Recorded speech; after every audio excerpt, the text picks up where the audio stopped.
10 steps ahead. My youngin' got them bodies, he still piss in the bed. One thing you might be asked to use in your chemistry class is the Clausius Clapeyron equation.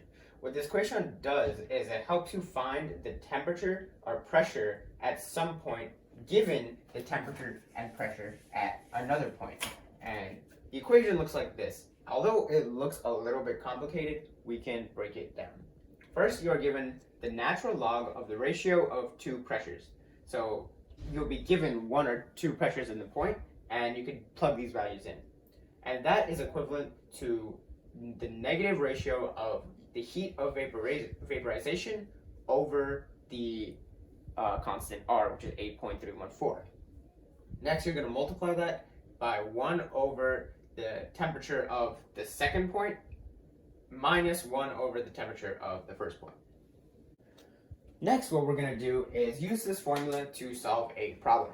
The problem reads, determine the vapor pressure of a solution at 36 degrees Celsius, whose normal boiling point is 84 degrees Celsius, and has a delta H of vaporization of 22.1. So, we're going to plug everything that we have in this problem into our formula and solve for the unknown. First, we have the natural log of pressure 1 over pressure 2. Remember, we're determining the vapor pressure, so pressure 1 is our unknown. Pressure 2 is 760 torr. Although this doesn't say it in the problem, you can determine this because it says the normal boiling point. Normal, that implies standard conditions, and 760 torr is standard. So that is equal to negative the delta H of vaporization, which we have as 22.1, plug that in there, over R. So in this case, I converted R into joules, so I multiplied it by 10 to the negative third power to move it over. And we're going to multiply all of that over 1 over temperature 2. Temperature 2 is 84 degrees Celsius. You can tell because it has the normal boiling point, so pressure 2 and temperature 2 are right here. So we're going to kind of want to convert this into Kelvin. So what we're going to do is we're going to take 84 plus 273, and you're going to get 357 Kelvin.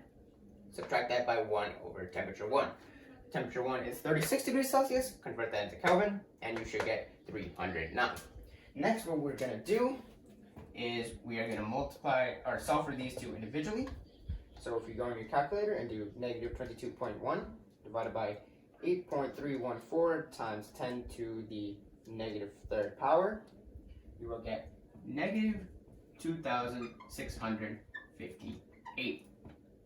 And that's multiplied by this value, which, if you do this, 1 divided by 357 minus 1 divided by 309, you should get negative 4.35 times 10 to the negative fourth power.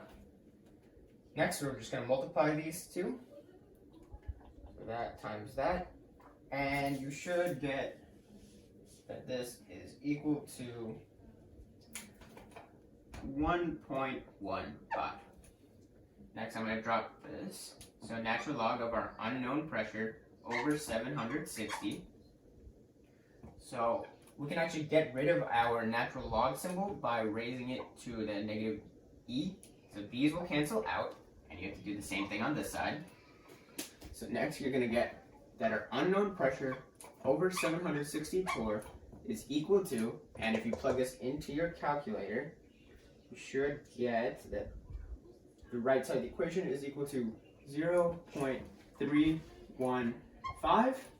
Some simple algebra, multiply 760 by this, and you should get that our unknown pressure is equal to 239 torr. Now this actually makes sense because at our second point, which is boiling point, which is at a high temperature, you have a high vapor pressure. At our first point, which is a lot colder, vapor pressure is a lot lower, which makes sense because if you have a higher temperature, you have a higher vapor pressure.